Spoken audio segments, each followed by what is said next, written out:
tidak berbahaya kepada petugas keamanan sekarang dan juga tidak berbahaya kepada petugas keamanan 10 hari yang lalu atau yang sebelumnya.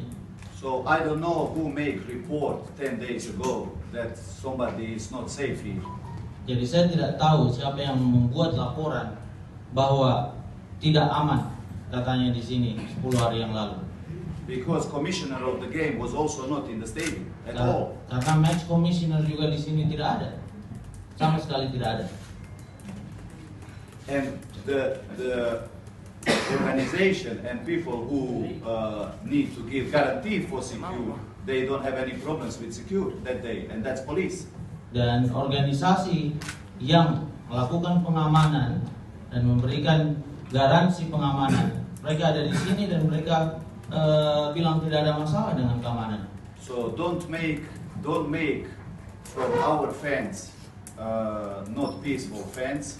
Jadi jangan bilang bahwa supporter kita memberikan rasa tidak aman.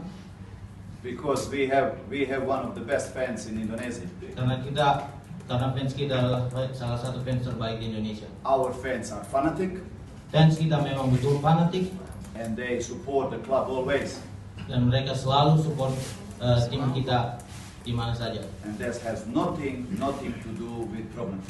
Dan ini tidak ada hubungannya dengan masalah-masalah.